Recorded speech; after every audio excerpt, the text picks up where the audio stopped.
Hello, everybody. Welcome to the beginning of Citizens Takeover Europe. My name is Niccolo Milanese. I am joining you, I'm welcoming you today from the Ardennes in France.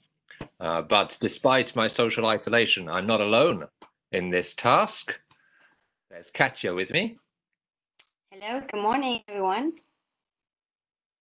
I hope you're all well this morning. Thank you very much for joining us. I know some of you have the liberty of going outside. That's not the case for everyone, not the case for everyone equally across Europe these days. So it's flattering that you choose to join us on this day, symbolic day, Europe Day, 9th of May, for the beginning of Citizens Take Over Europe, which is a day's worth of activities today, but is in fact the beginning of a whole process over the coming years. And I want to emphasize that this is an action we are all involved in today. It's not a request, it's not an open letter, it's not asking for permission to somebody. It is an action we're all making, saying we, the citizens of Europe, the residents of Europe, people who are in Europe, we are central to the future of Europe. We are going to decide on the future of Europe, and we're going to create it together. And it's somehow from this paradoxical state of us being in lockdown, some of us in social distancing, all of us, from this apparent isolation, we are making the action of saying we are coming together and we are creating together the future of our Europe, which has always been our task to do as citizens.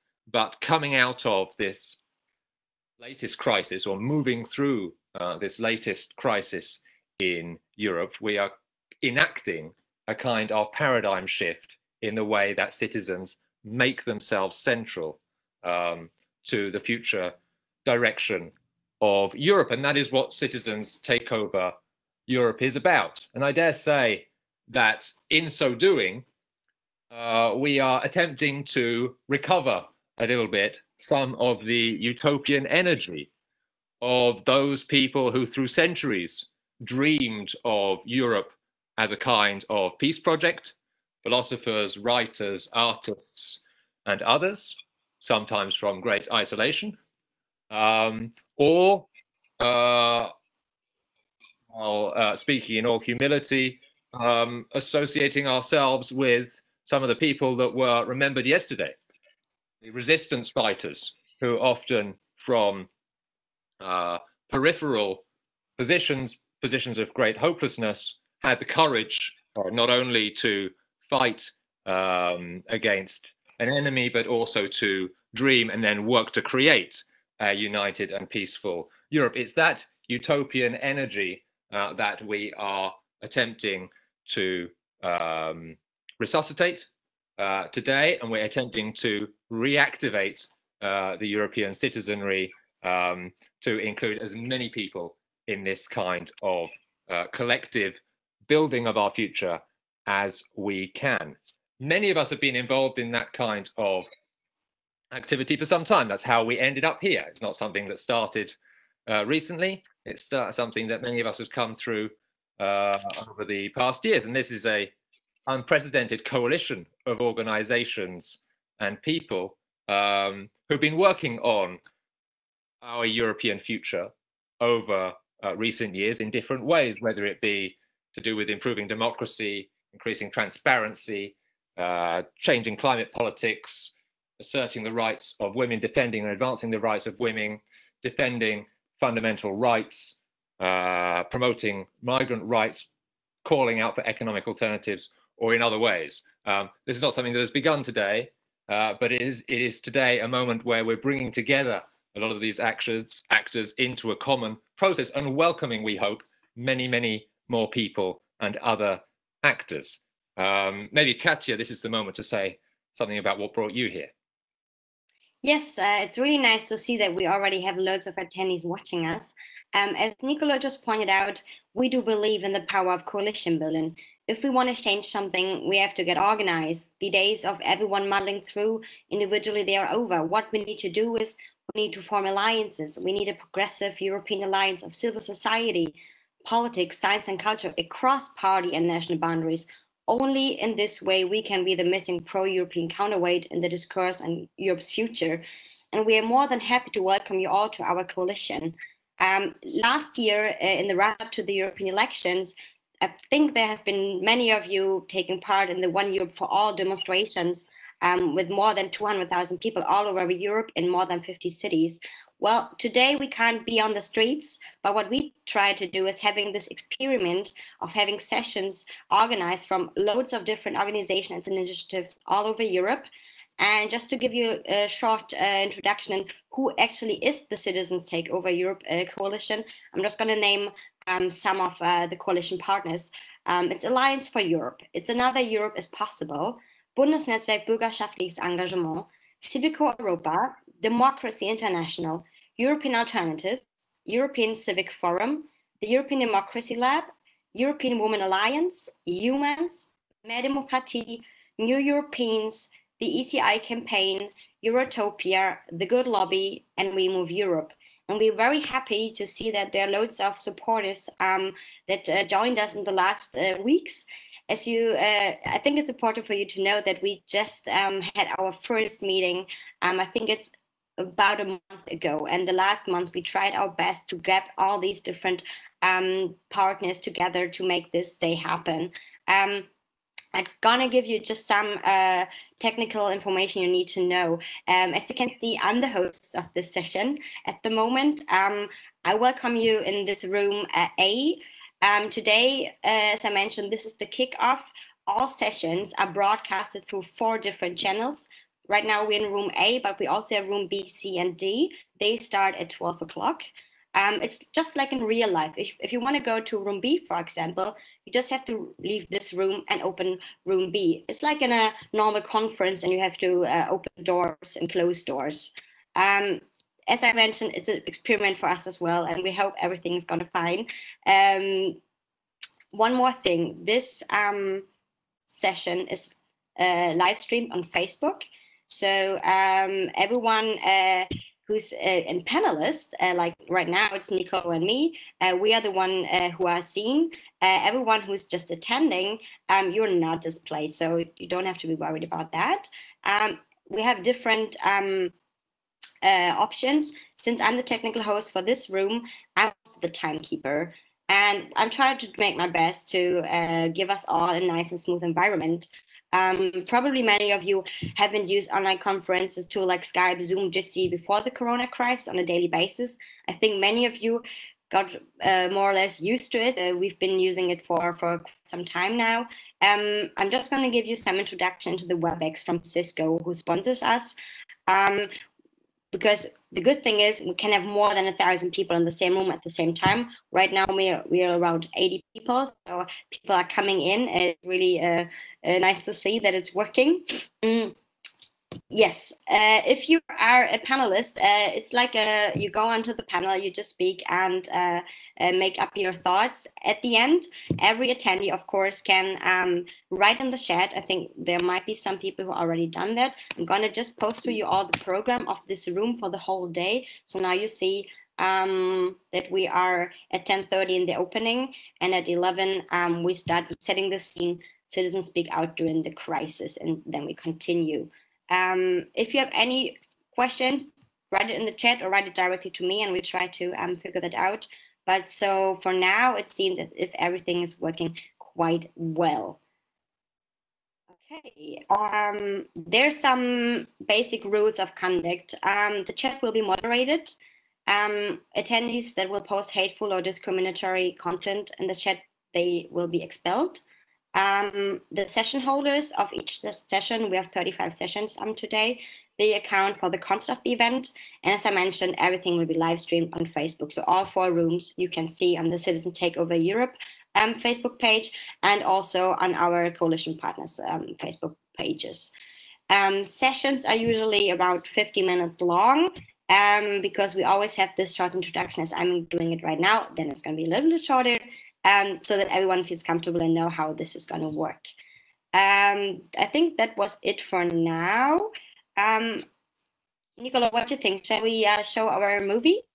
Let me, since we have a little bit of time before 11, let me say a few more things about the future of the process, and then let's show this movie, which everybody wants to see rather than looking at me speak. Firstly, it would be good, in addition to asking your questions in the chat, which I encourage you to do. Perhaps people may want to say where they're from, so we have a sense of who is joining us today. But we'll also try to answer the technical questions in the chat about how you move from one room to the other and so on. This is a good time to pose those questions. But it's important to hear about where everybody is from as well, because in a certain sense, that's part of our action today. It's showing that citizens across the territory are activating themselves to claim the future of Europe, because no matter how many presidents the European Union gives itself, whether they're called Emmanuel, Angela, Michelle, Ursula, Christine, no matter how many presidents it has, the future cannot come only from them. It has to come from all of us, the citizens. And truth be told, well before this corona crisis, many of the organizations involved in this initiative were concerned about the future of democracy in Europe, and a certain degree of democratic backsliding, we can even call it, not only in certain European countries, and that tendency has got worse in countries like Hungary during the crisis, but also perhaps to some degree in the European Union itself, which for some time had been promoting new forms of democracy in addition to parliamentary democracy.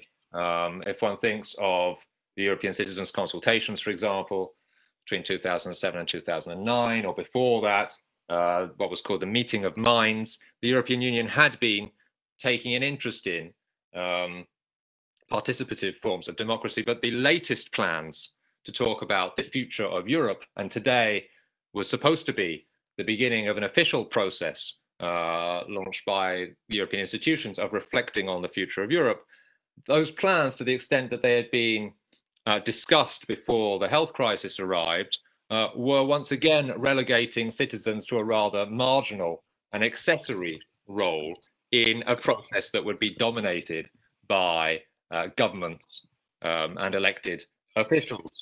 And many of the organizations that are part of this initiative were making the point over the past year that the European Union must show itself to be experimental and at the forefront of democratic engagement, and so putting citizens at the heart and learning from recent experiments, successful experiments such as those in Ireland of the Constitutional Council, which involved citizens, or experiments that are going on these days in Belgium, involving citizens in decision making.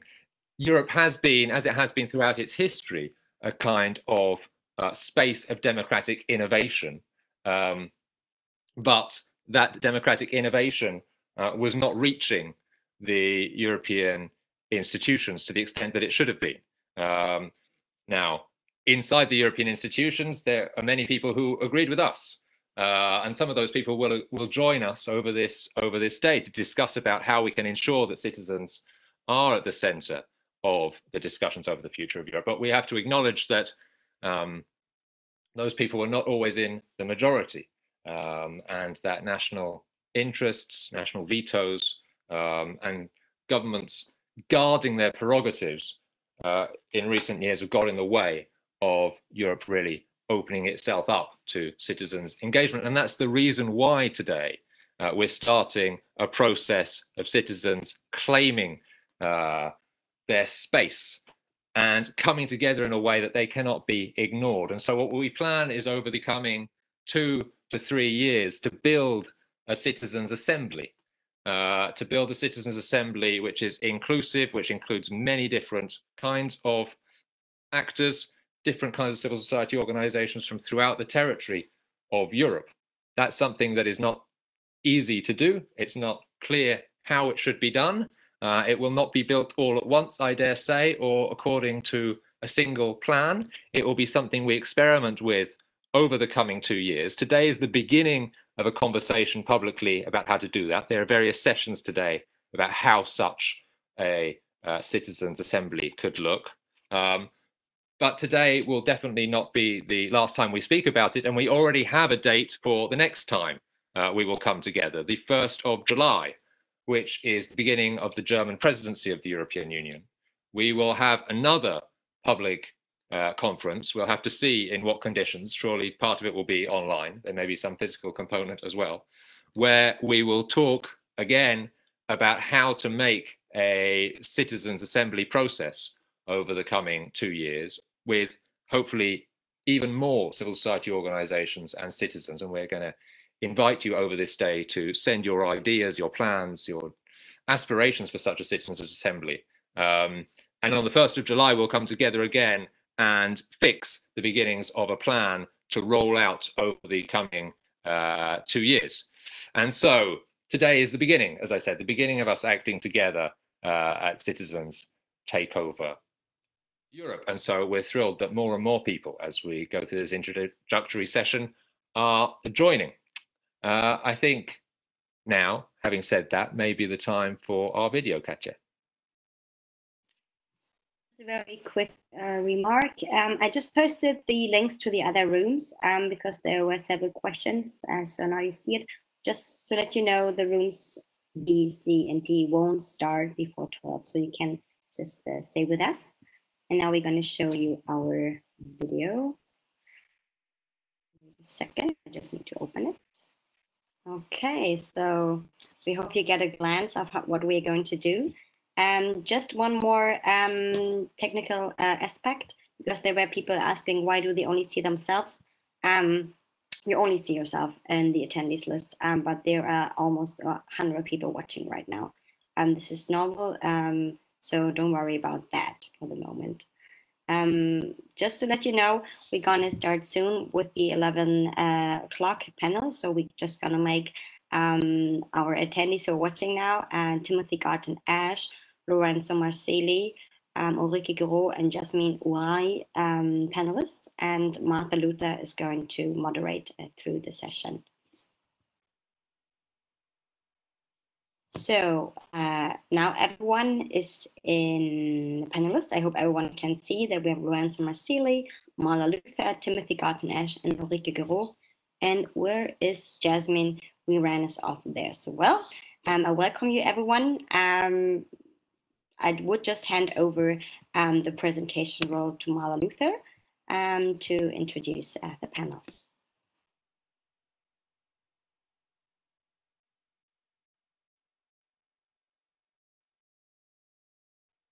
We don't hear you. Wait. And just one quick remark. If you're an attendee, you can click on this little icon with the person on, and then you see the panelists on the right-hand side. And if you put on the little bubble speech, you see the chat in case this is not enabled at yours. So I give the floor to Marla Luther. Can you hear me?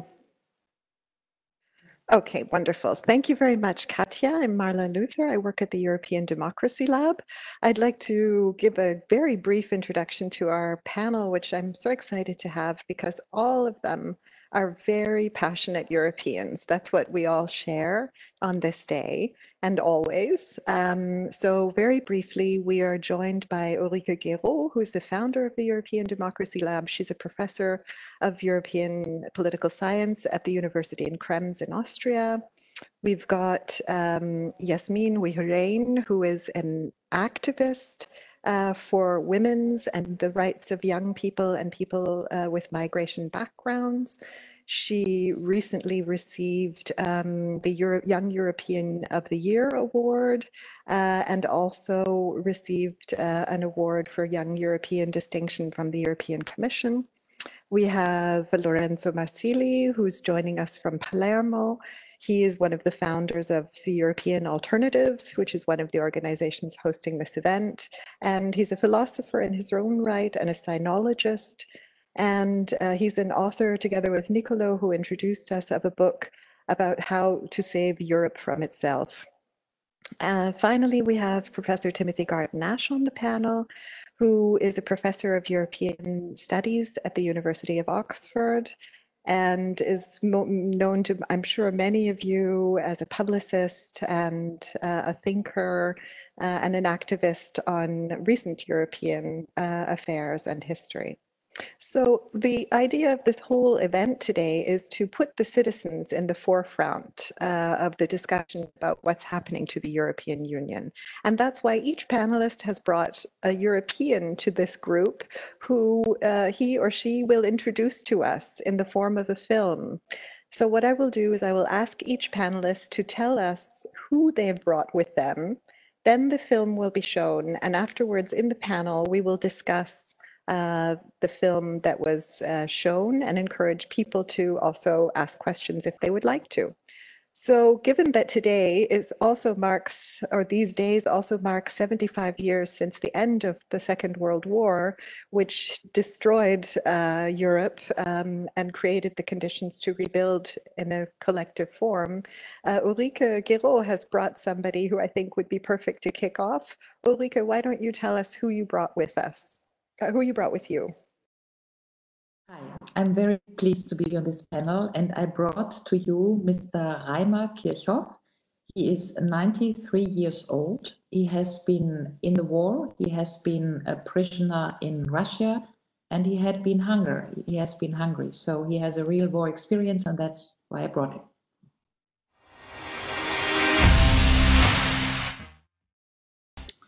Meine erste persönliche Begegnung mit dem Europagedanken hatte ich als Teenager im Geschichtsunterricht.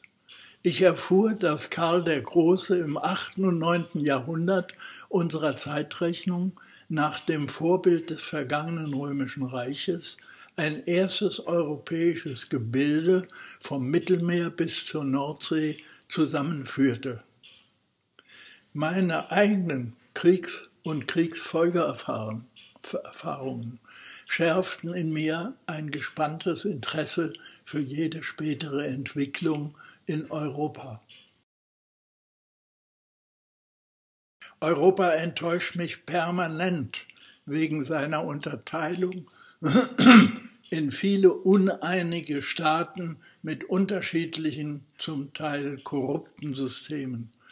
Zudem bildete sich seit der Romantik ein penetranter Nationalismus, der die Staaten gegeneinander hetzte und schließlich zu den leidvollen, schrecklichen Kriegen im vorigen Jahrhundert führte. Leider machen seine Überreste uns, die Europäer, noch bis heute unfähig, endlich Rechtsgleichheit und Loyalität für alle europäischen Bürgerinnen und Bürger zu schaffen. Grundlagen für Europa. Nach meinen heutigen Erfahrungen ist meine unbescheidene Zielvorstellung für das neue Europa nichts weniger als ein Grundgesetz nach dem Beispiel der wenigen funktionierenden Demokratien. Dreiteilung der Macht in Legislative, in Exekutive und Jurisdiktion. Es diskutiert und trifft, auch im Falle weiterer Pandemien, alle Planungsentscheidungen für die Grundlagen der Politik, für die Regierungsbildung, für die Gesetzgebung und für eine gerechte Entwicklung der Gesellschaft. Glückliches Europa. Thank you very much for showing that film, Ulrike. Tell me why, I mean, this was a really remarkable statement from this gentleman. Tell me why you chose him and what occurs to you as particularly important from what he says.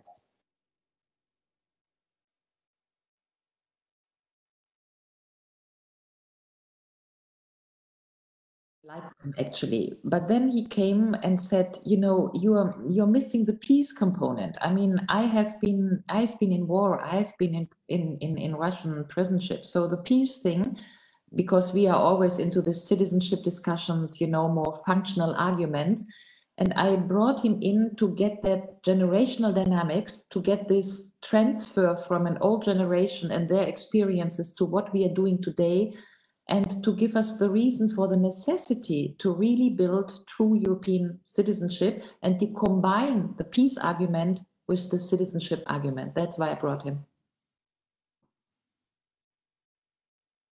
Thank you. Yeah, I thought it was very remarkable the way he mentioned that Europe permanently disappoints him. Not just one disappointment, but a repeated type of disappointment. I wonder if we could bring Yasmin Wihirain into the discussion at this point. You are obviously from a very different generation than Mr. Kirchhoff, who was just shown. But how does the argument about the peace aspect of the European Union ring true for you as somebody who works with young people and people with migration backgrounds in Europe? Many of us having also with the end of the Second World War experiencing the end of European colonialism worldwide, and a very new relationship between Europe and its former colonies, to which goes on to this day. So how do those words ring true for you and in your own work? Thank you, Marla. Thank you so much for having me. It's a responsibility and at the same time a pleasure to represent the youth today in this discussion. I will say that as a young woman of 24 years old, and precisely being the daughter of an immigrant father, and my mother, she's Italian, so my own grandfather almost died during the Second World War, because of war, and precisely because of that, because of this history and these two identities that I have, being both the daughter of a Moroccan father that comes from a colonial past, and then Italian. I am very conscious of the luck that I have to be European and to live in a world which is in peace. But I won't only stop here in saying that I feel lucky because I live in peace, but I also am very happy to see the work that Europe does and has done to guarantee human rights. And so I'm also disappointed when I see the lack of solidarity, the lack of inclusion that some far-right politicians and policies are fostering. I'm thinking about the migration issues. I'm thinking about discrimination. I'm thinking about hate speech that is coming back. It's often often having the same narratives as the ones that we pretended to fight 75 years ago when we said never again. And so I continue to say never again on my work, and I'm very, very happy to be here today to share the story of one young activist. He is from Luxembourg. And hang on, Yasmin, before we introduce your activist, I just wanted to bring in some the rest of the panel to round out this discussion, but we will come to yours next. Thank you. Lorenzo, if we could bring you in, how does what Mr. Kirchhoff said about Europe's permanent disappointment, how does that ring true for you, or what strikes you from his particular statement? And how does that fit into the COVID-19 crisis that we're facing currently?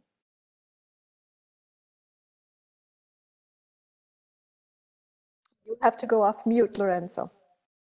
That is a good idea. Thank you. Despite 2 months of lockdown, I'm still inhabiting the analogical world. Isn't this incredible? Shows the power of human resilience, or should I say stubbornness in my case. So permanent disappointment. It reminded me of Machiavelli, actually. There is this beautiful part of Machiavelli where he says that every system, every status quo, if seen with the eyes of the future, appears as dramatically unjust.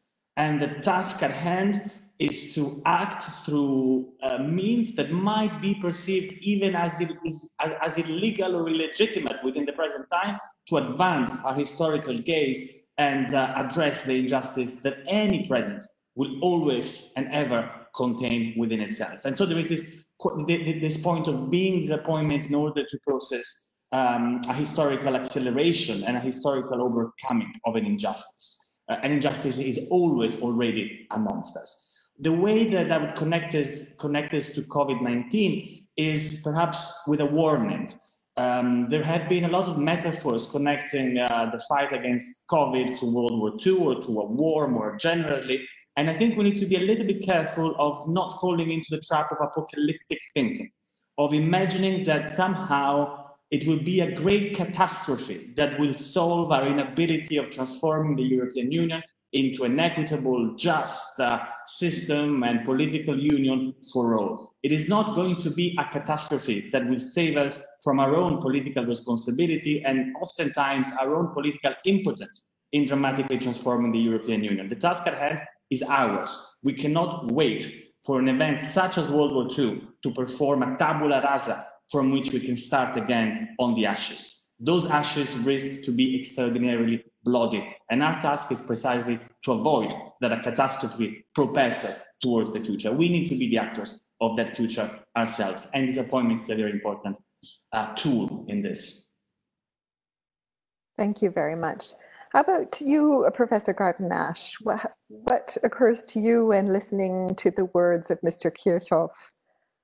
Fantastic to start with someone who actually experienced the Second World War and remembering what we're commemorating yesterday and today, namely the end of the Second World War. It's really important to say that the danger of war has not been banished from the European continent.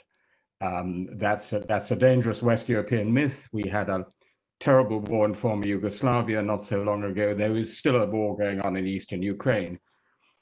What I think, and this picks up what Lorenzo says about the coronavirus moment, is that it's a moment of very large crisis, but also very large opportunity.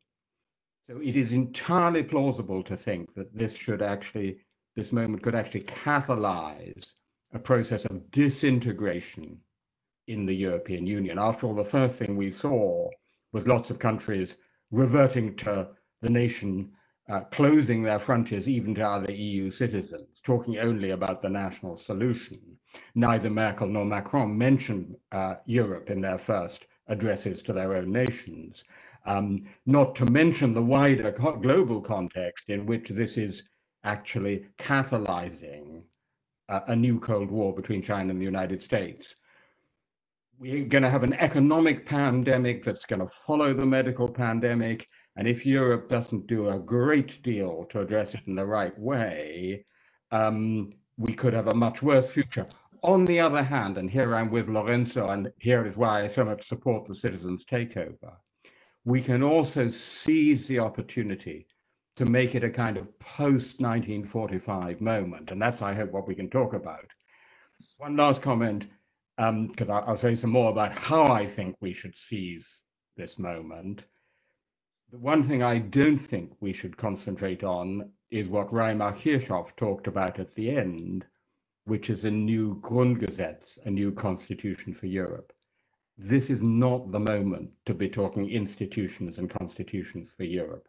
This is the moment to be talking what Europe actually does to save jobs, create new jobs, create social security, defend international cooperation, move towards a green economy. So I think it's a moment we should seize. Thank you very much. Well, I should point out at this point that this is the opening panel of a full day, a full program of discussions on 4 channels. And some of us as organizations have indeed asked whether this perhaps is a constitutional moment. But I think it's a part of a wider debate, which we should certainly have. But as you point out, the crisis has so many other aspects, and we need to come up with a good agenda of priorities. Since Ulrike introduced Mr. Kirchhoff, maybe I'd like to come back to her to say 1 or 2 things about what the other panelists have mentioned and what you think his statement in the context of this crisis is important for us to know. Well, first, I think it's very important that we start to understand that we have a generational dynamics in the way we discuss about Europe. I think it's very important with which European, at which age you come into which European story. And there is a sort of 60+ generation, there is a below 30 generation with different experiences what Europe has been for them. I'm happy to hear more from Lorenzo what young Italians think about the austerity crisis or young Greek. And so it was important to me that we step into this panel just because we are 9th of May. We are celebrating 75 years of end of World War II yesterday, today it's Europe Day, that we get that transition ready between a Europe that was born out of the war and now a Europe that we need to design for European citizens. So there is there is just a moment at stake here. And I think personally that the generational dynamics is more determining for the vision you have for Europe than where you come from. It's more important being 60, 40 or 20 than being Pole or Finnish or German in a way, yeah, when it comes to what Europe we want to have. And that's why I brought in REIMAR. That's why I'm very happy to discuss the question of European citizenship with you all and what it could mean. And that's why I would slightly contradict, not contradict, that's not the word, but go into what Timothy had said. That's not the moment talk institutions. I mean, this Citizens Takeover initiative has one item, which is we need to produce that civil society assembly to design the next generation of Europe in a way, the after 6-70 years generation of Europe. And so it's an institutional moment, but I agree. I think there's a dialectical relation between content and form. There can't be any content without form. So yes, Europe needs to act, produce, labor, help, sanitary crisis and all this. We need to look at people and what they need now, but we should not dismiss this moment of crisis for an institutional reflection. Why? Because that was always the strength of the EU. The neo-functional method had one essential point, which is after each crisis, when we detected when solidarity was missing, we communitarized, we mutualized. We had a currency crisis in the 70s and we decided, wow, we do no longer want competition among currencies, so we do the euro.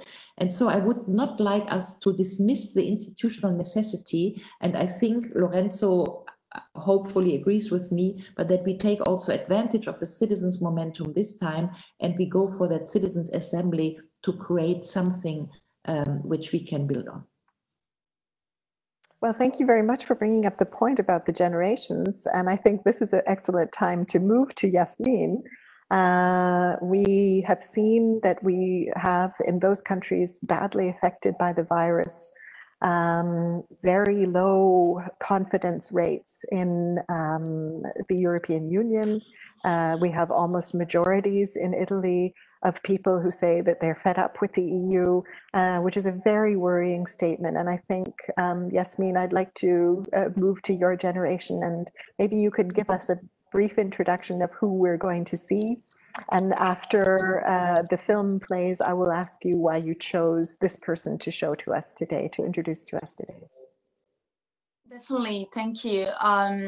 Yes, the person that I choose to speak in my video is AMIR VESALI, which is a youth representative from an organization based in Luxembourg. He is from Luxembourg, but originally he is from Iran. And so he will explain why he feels lucky to be European. Thank you very much. Let's see the film. It wouldn't be a lie if I would say that the EU has affected my past and my present. As a person who spent mostly half of his life outside the EU, this beautiful continent was always the symbol of freedom and the continent without borders. My biggest complaint at the moment is to see those borders again. I could never imagine in my life to see these borders within the European Union, but yet that happened. I mean, this crisis showed us that member states alone cannot solve big issues like COVID-19.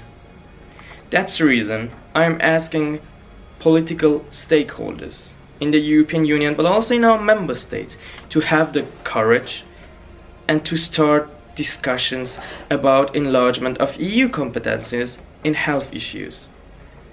Europe is only strong when we are together, and let's fight for our union. Some of you might ask why I mentioned this symbol of freedoms. Well, I would like to say that Europe is not only about business. Europe is also a union of values. First of all, freedom of religions.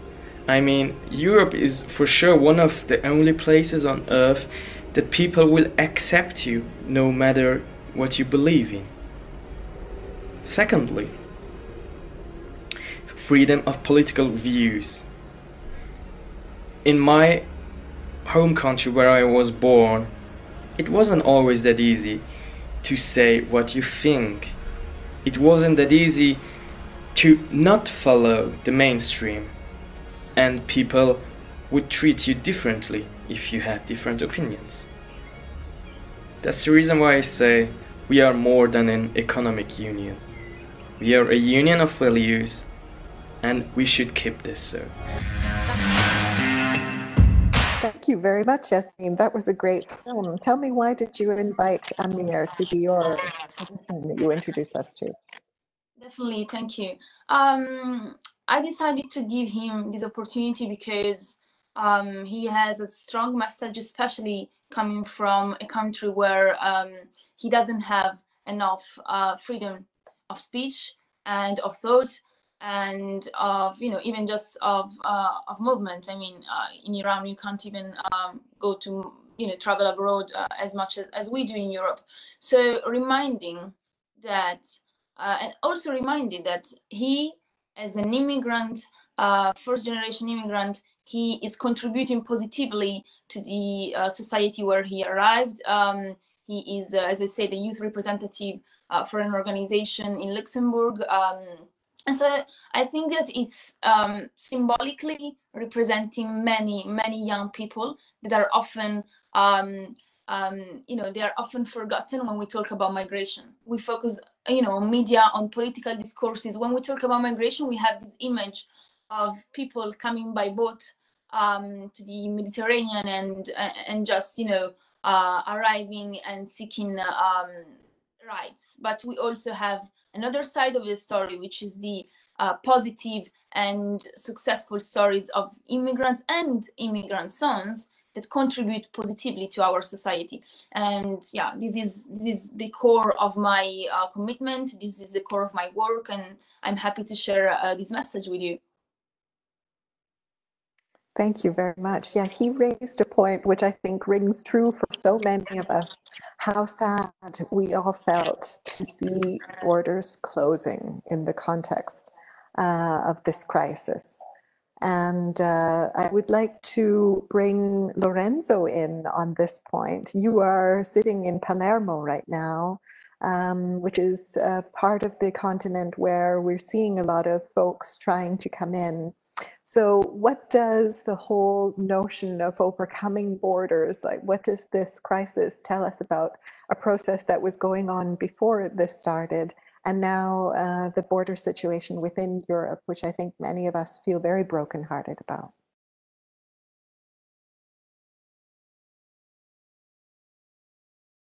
Mute, the mute. My God, I really, well, I stopped making jokes about my old age. But for all the dangers of the temporary suspension of the Schengen agreement within the European Union, I think that is no match for the historical stain on the consciousness of any European that the management of the so-called migration crisis over the last years has represented. What we have witnessed is a very direct betrayal of all the beautiful values that we have been talking about over the last half an hour that Europe should enshrine, represent, and take forward. There is, I think, no greater representation of the moral decay and the degeneration of a common union than the trade agreement with which Germany is trading bad refugees for good refugees while subsidizing Erdogan's authoritarian regime in Turkey for lack of a common European response to the refugee crisis. So I think the what has happened over the last years, and that you see quite clearly here in Palermo, is really an example of the risk of not so much a post-World War II step forward, but a post-World War I process of decay and degeneration, where the moral fiber as well as the political institutions of the European Union give way. And there is no need for a nationalist takeover because the center ground already begins to implement policies that we would associate with a nationalist right. That is the danger, and that is the danger that we need to fight against. And freedom of movement is the founding premise of the European Union, and it is a very important place to begin with. I just want to say a last line. It is important to speak, as the video said, to leaders, to institutions, to decision makers. But as Altiero Spinelli reminded us, Europe will not be granted from above. It will not be a gracious concession from the leaders that be. Historically, rights have been fought over and have been gained by organized citizenry through its own collective action. And that is what also Ulrike was mentioning regarding the need of building our own citizens' counterpower to a host of European leaders that are unfortunately betraying the very ideals that the European Union is founded on. And it's now up to us to rescue the European ideal from our national leaders. Ulrike, I wonder if I could ask you to chime in on that point of the closed borders in the context of this crisis as well. I'm sure you agree with what you feel, with what Lorenzo mentioned about the problems that were going on before the crisis started, but how do you feel that this has been accelerated potentially, and how do the closed borders in Europe make you feel, given that we do have this image of being a freedom model? Yeah, thanks for the question. Let me first underscore every word that Lorenzo has said. I'm so much with him in this, and we also published an article, or it will be in The Guardian tomorrow, precisely claiming for this sort of citizen assembly designing the future of a European democracy. And that brings me straight to your question, because if we want a European democracy, the question of European citizenship is key. It will be key. And the status of today is that the EU treats us as Union citizens, and we have that status.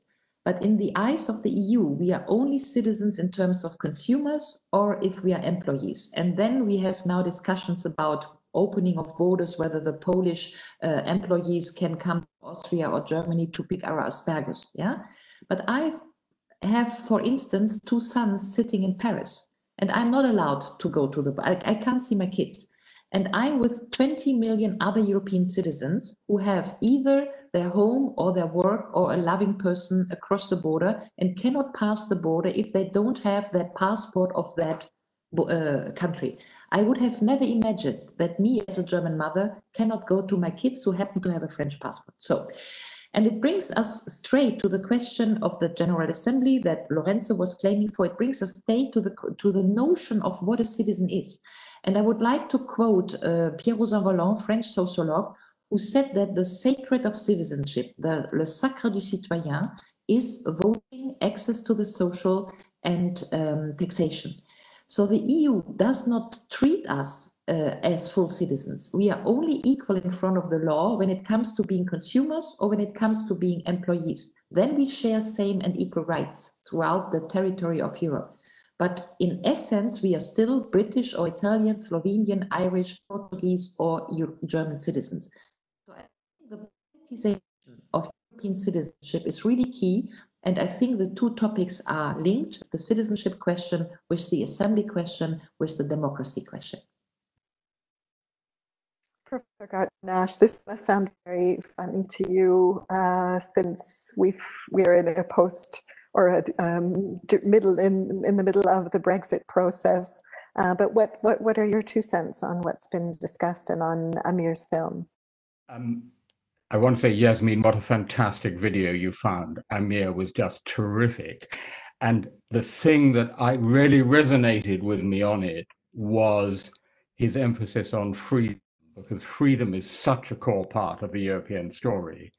And that has 2 dimensions. One dimension is the one Lorenzo and Ulrike have been talking about, which is freedom of movement, the freedom to work, study, travel, settle down anywhere in the European Union. Consistently, this is the thing most people most value of the Union. So if we don't get that back to the lockdowns, we're really in trouble. But the other dimension of it is the political freedom of the country in which you live. And the fact is, most EU member states now have, within living memory, been dictatorships. If you're in Spain and you're Portugal, Greece, anywhere in Eastern, Central, Southeastern Europe, there's living memory of a dictatorship. So one of the great stories of Europe is that Europe and freedom have advanced together.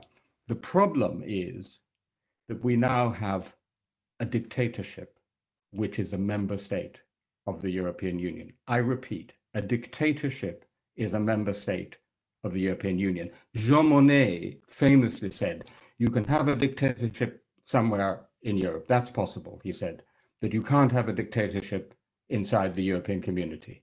Well, now we do. For the duration of the emergency powers, Viktor Orban's Hungary is a dictatorship. And I am shocked, just as I'm shocked, like Lorenzo, by Europe's failure in the refugee crisis, and by the way, a relative failure before that in the Eurozone crisis.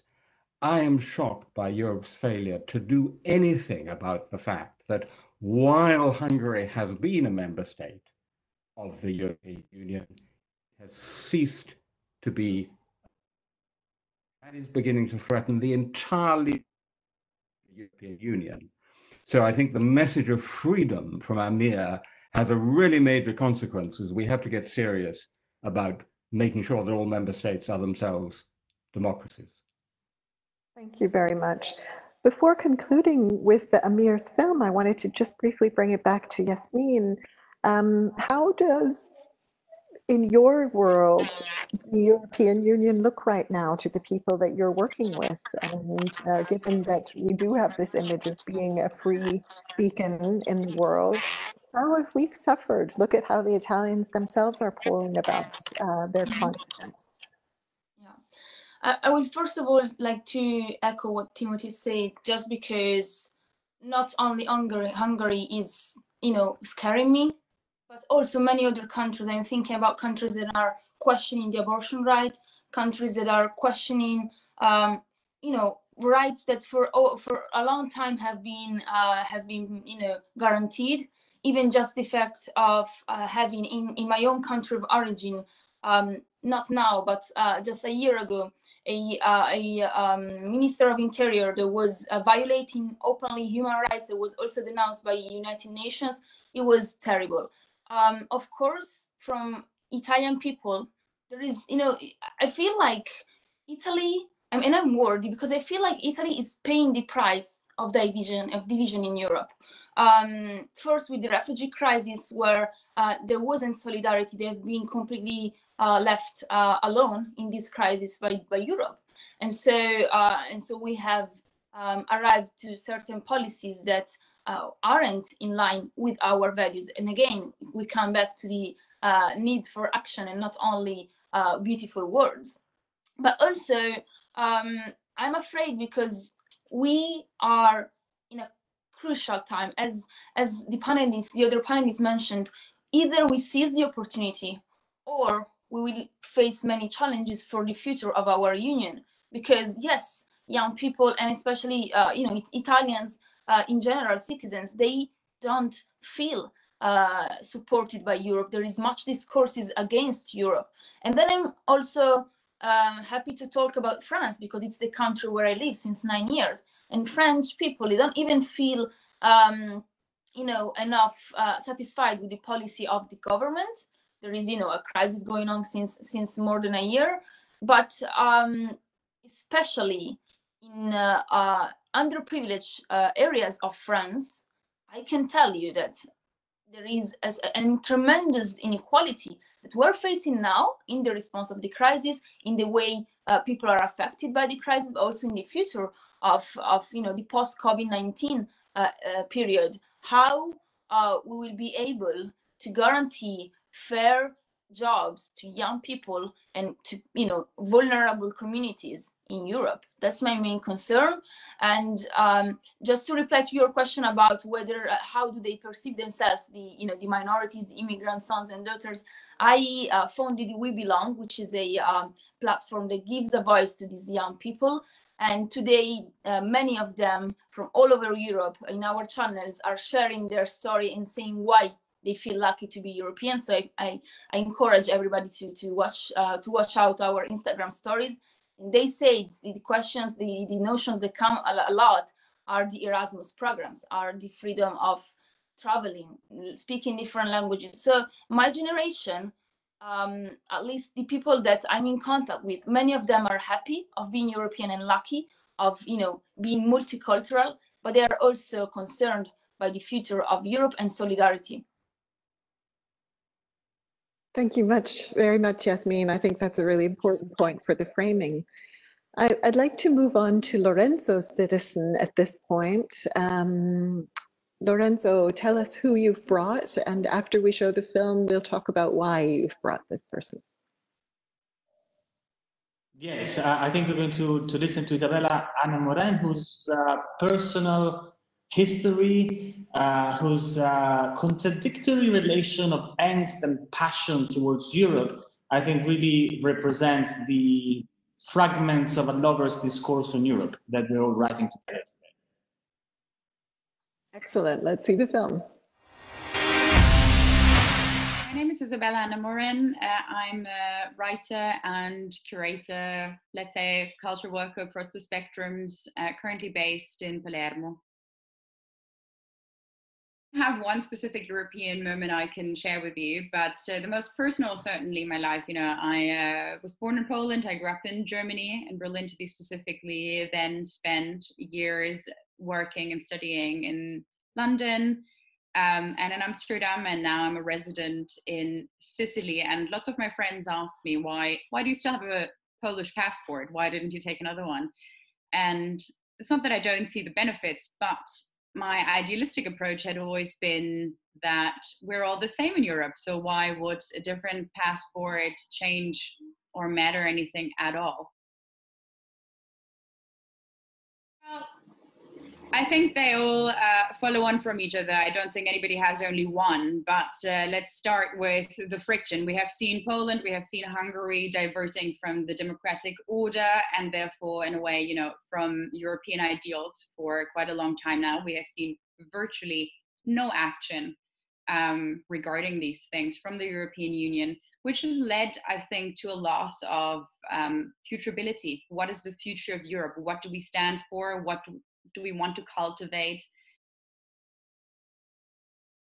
To start with minor things, I think I wouldn't have allowed Ursula von der Leyen as the president of the Commission to have Kai Diekmann from the Bild-Zeitung as her advisor. That might be a very personal thing, but given that we're in a framework that's public, I think that's a fair thing to say, because it leads to a loss of solidarity in a way. And that's a word we have seen thrown around from all spectrums in the political sphere these days. But what it means is actually having one Europe means having one fiscal union, having healthcare for all, and it also means having a shared future. And that's neither altruistic nor is it self-interest.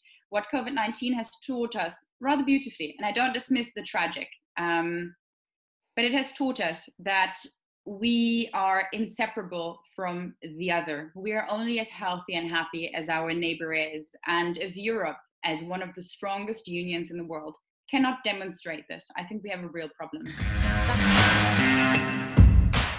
Wow, that was a lovely film, and I feel like she mentions so many things that we all feel at the moment, Lorenzo.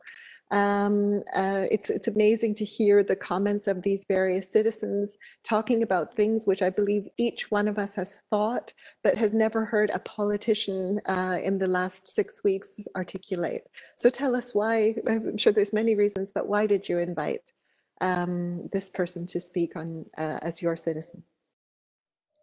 Just to pick up on a couple of things that Isabella has said, I think it's important that the focus on free movement as a foundational component of a generation of Europeans, especially a young generation of Europeans, as Ulrike was mentioning, is a right that somehow hasn't been extended with new and additional accompanying rights.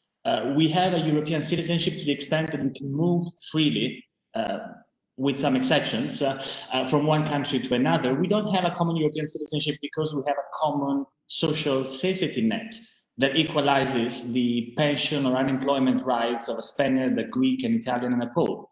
We don't have a European citizenship to the extent that we have a common healthcare system that could lead a Greek or an Italian not to be afraid of ending up in hospital any more than a Dane or a German ought to be afraid of ending up in hospital. And so this extension of European rights beyond the acquired right of free movement is part of this permanent disappointment that we began our discussion with. And it's something that we need to move towards expanding. This is also connected to the second thing that Isabella says, which is the loss of futurability in the European Union. Europe is the continent that historically established the idea of acceleration. Europe is founded on the double revolution of the French and Industrial Revolution, which suddenly accelerates history and makes it race forward, where concepts of progress, of utopia, suddenly come into play. But somehow, over the last 20 years, 30 years, a kind of plateau had been reached. From the end of history of the 1990s to a decade of crises at the beginning of the 21st, to which the EU could address none of the vision and ambition that could make it do that necessary step forwards towards European integration. We are, if you like, stuck in a dance macabre, a kind of surplus in this permanent presentism, where nothing seems to change and yet everything seems to be degenerating. And these two things are connected. Things degenerate when they're not transformed by human agency. And finally, that human agency, as I think Isabella makes clear, cannot be the human agency of Ursula von der Leyen and all that Ursula von der Leyen's name is the symbol of. That agency cannot come top down, it cannot come from a national and European elites, it can certainly not come alone from those places of power. It requires a civic agency, it requires a civic power, as Ulrike is so fond of saying, to reclaim the aspiration to égalité, liberté, fraternité, which, as we know, was not granted, but was fought for. And we need a European insurgence, democratic, peaceful, but we need such an insurgence if we are to save Europe from itself today. Thank you, Lorenzo. That was very impassioned. Can I get you, Professor Garton-Ash, to comment on that? So what Isabella said resonated deeply with me, particularly what she said about her Polish passport, because I, of course, spent a great deal of my life writing about Poland, trying to help Poland, first of all, to become a democracy, then to become a member state of the EU. But for me, it has a rather bitter irony, because Poland is a member state of the EU, has become a European citizen. I, having been a passionate, lifelong European, have just been stripped of my European citizenship. And it turns out that there is not, in a true sense, a European citizenship, because so-called European citizenship is entirely derivative from being a citizen of a member state. Britain leaves, I have to leave. And that's a really shocking experience. German has the word Ausbürgerung. Ich bin ausgebürgert. I've been stripped of my citizenship. So that in our thinking about citizenship, which Ulrike and Lorenzo have been talking about so passionately, maybe you can think also about a deeper individual EU citizenship, which is not simply dependent on the member state, because otherwise we're always going to have a Europe of governments more than of citizens. Very true point. And not only the citizenship itself, but what it brings along with it in terms of common healthcare, common economy, common political responses. I hear Ulrike is sitting actually next to me, and I hear her gasping just as Timothy spoke, so I'll ask her to come in. Just for one comment, but actually there was a British initiative bringing a plaint to the European Court. And the plaint is very crucial for what we are discussing. By memory, it is the number 89/72, but I need to check this up. But here's the point. The Brits were claiming that union citizenship were given by the European Union through the Maastricht Treaty in '92 to the citizens directly who are in the EU, so also to the British citizens. And the claim is that this is a permanent European citizenship, and that even if the UK now withdraws as a state, the Brits remain, or they have permanent union citizenship. The European Court has a bit wavered. They have not been very bold about this.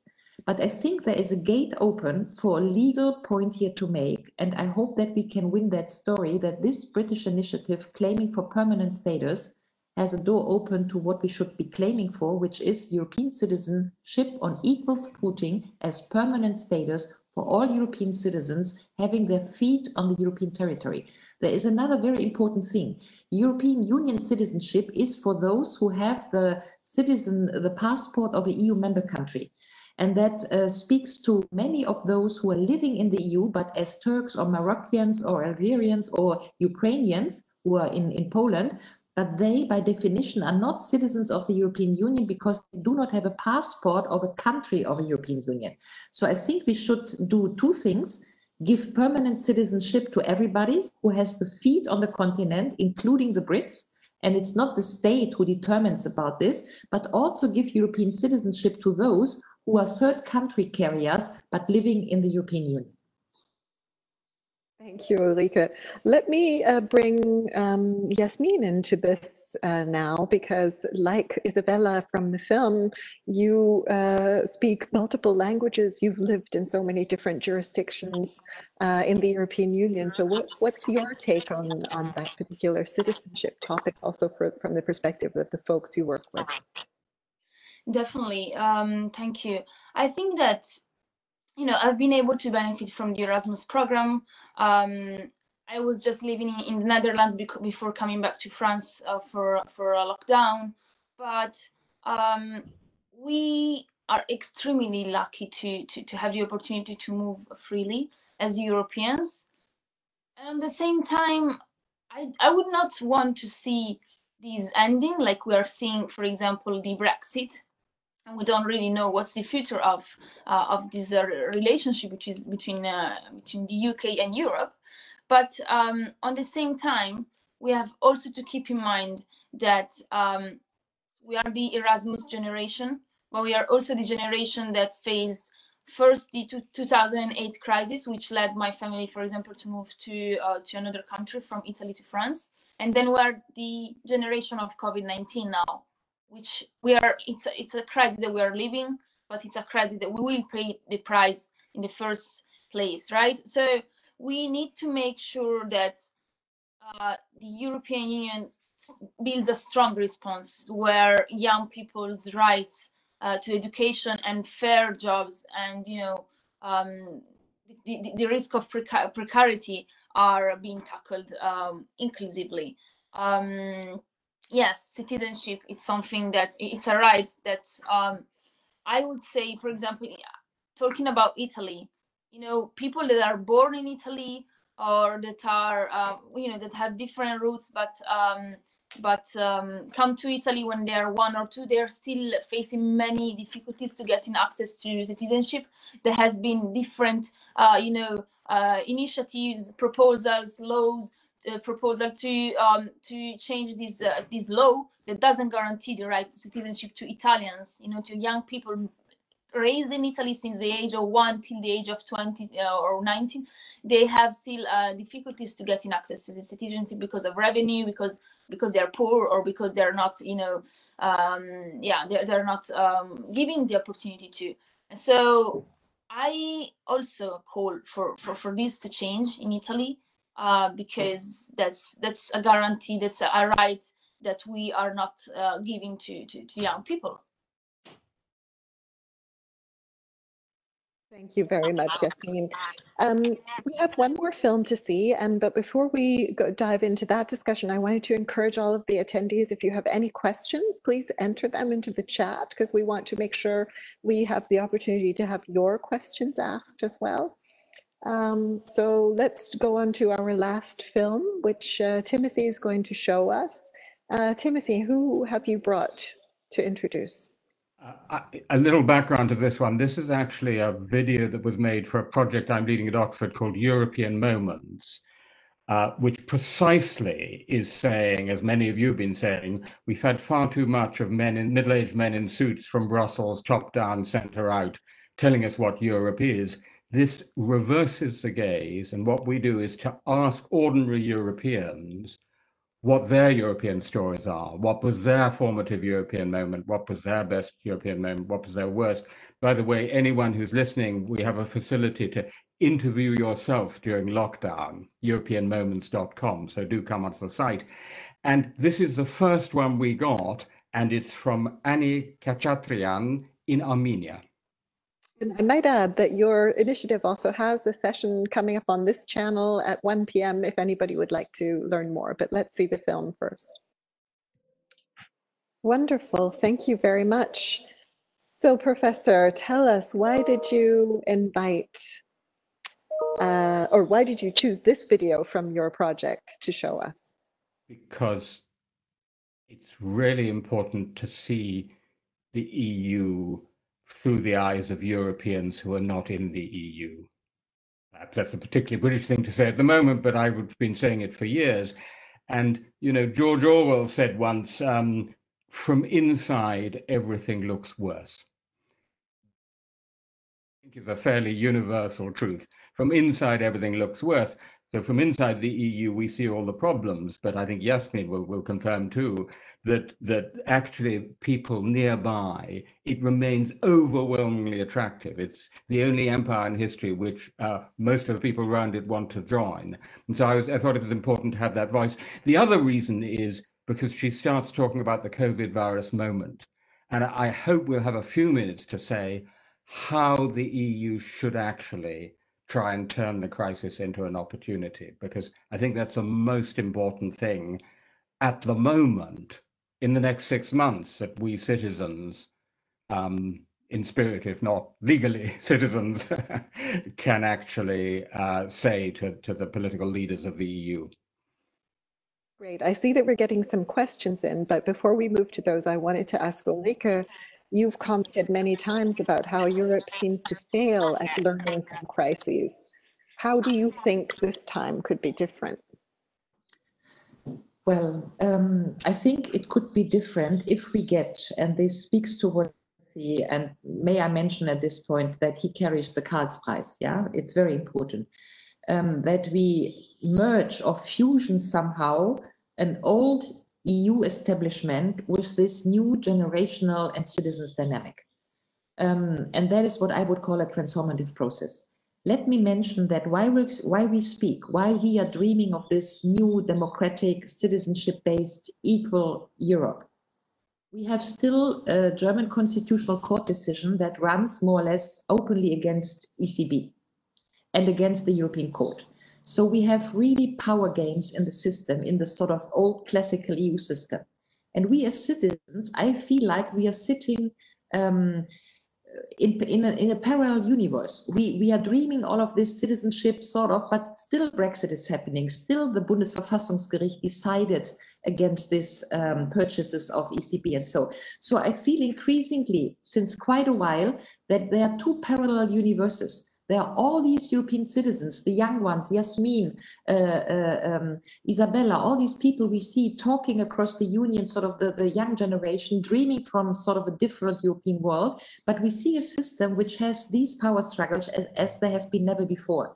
And at this moment in time, I think the best we should strive for is to somehow fusion the energies. I think we as citizens, we will not be building a system against all these elites, but we will need to bring them to what we want, and we need to diffuse the power in a different way. And I think that's the crucial moment we are in to get the transformative energy to the European Union.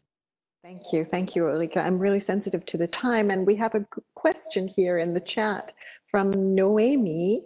Can we put Noemi on the microphone so that she can ask her question to the panel?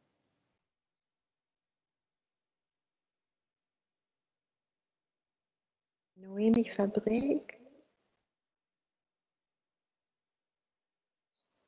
Yeah, I think you're hearing me.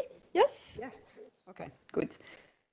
No, I I completely agree with so many, and I'm interested by so many things, and with so many things I've heard so far. Indeed. I was just wondering, because I think the institutional, I know it very well, huh? The institutional ways of the EU at the moment with the COVID-19 actually goes along what is being done by citizens for citizens, by NGOs for citizens, by the United Nations for citizens, and really to tackle the inequalities in the world and in the EU and for citizens. And I think so many are the initiatives, solidarity-wise, which are happening right now, every day, enhanced by the Commission, enhanced by all these stakeholder actors and citizens, no, together with the citizens, that it's incredible what's happening, because we have overcome institutionally some problems and some taboos which were like hampering a good process, I would say, of building a solidarity EU-wide and even for the world, let's say. So, for instance, the stability pact. Let me just give you an opportunity to have your question addressed by the panel, because the next No, I folks mean, are waiting on the line. Are all the panelists really aware of that? For instance, of what happened on the 4th of May too? Those 7 billions, you know, gathered by commissions, member states, NGOs, global citizen, United Nations, World Health. This is, you know, the good side of the EU as a project, and the very good sides of the institutional initiatives, and not only. So I was just wondering if all of you are aware of that, really? Because every day there are so many initiatives between regions in Europe for the solidarity. Let me give Timothy Carton-Ash a moment to respond to that, because yes, we'll have to end our panel afterwards. Thank you very much for your question. Done. Please go ahead. Thanks for a great question. I couldn't agree more. I actually think that after a very rocky start, the institutionally is beginning to get its act together, and that was that meeting, that fundraising meeting with the EU as a convener, as an animator of international cooperation, seemed to me a very good moment. I think that's one of the very big things we want the EU to be doing out of the crisis. And that matters to a lot of Europeans, including young Europeans. But to pick up also what Ulrike said earlier on generations, we've done a lot of polling of young Europeans. It's quite clear that their biggest priorities are change and jobs and social security. Those come out top on all the polling. So what we need to do out of this crisis, which is going to cost a lot of people, a lot of jobs, and a lot of security. We did a poll recently which showed 71% of Europeans, a poll conducted in March during the lockdown, 71% of Europeans support a universal basic income, UBI. That's a spectacular figure, never been so high. So I would look to the EU beyond being the convener of international cooperation to do more to secure jobs and social security in the recovery. And this is absolutely crucial. In the economic recovery plan, which is going to take not just billions, but trillions of euros, to make it not in the old fossil fueled fashion, but to make it part of the transition to a Green New Deal and a green economy. And I think if the EU delivered on those 3 big things, international cooperation, jobs and social security, recovery linked to the economy, over, say, the next 6 months to a year, that would be a very good beginning. And by the way, as Marla mentioned, we have another session at 1 p.m. Continental European time with Nathalie Nougaret, Catherine de Vries, who will be well known to some of you, ladies, to talk about exactly this in more detail, how we seize the coronavirus moment. Thank you very much. So I also wanted to just point out that we have now the other rooms are opening in our conference, B, C, and D. Folks can switch amongst the program if they would like to. I noticed that Laura Sullivan had a question, who's from one of our partner organizations, We Move. I'm sorry, Laura, I didn't get to it, but I want to be sure that we end up concluding on time. So please stay with us. I think we discussed a lot of really interesting things in this session. We touched upon the issue of the European borders. We touched upon solidarity. We touched upon some of the things that we need to be doing in order to learn better out of this crisis than we have out of past crises. And so I want to encourage everyone to stay on board and participate in the sessions that follow. And I'll just pass back on to Katja. And many thanks to all of our panelists. That was a brilliant welcoming. Thank you. Great to talk to you all. Thank you. Thank you, everyone. Nice to meet you virtually, Lorraine. Yes. Same. Great pleasure. Pleasure. Absolutely fun. And Yasmin, lovely to meet you. I will harass him quickly now. Thank you. Hope to see you soon.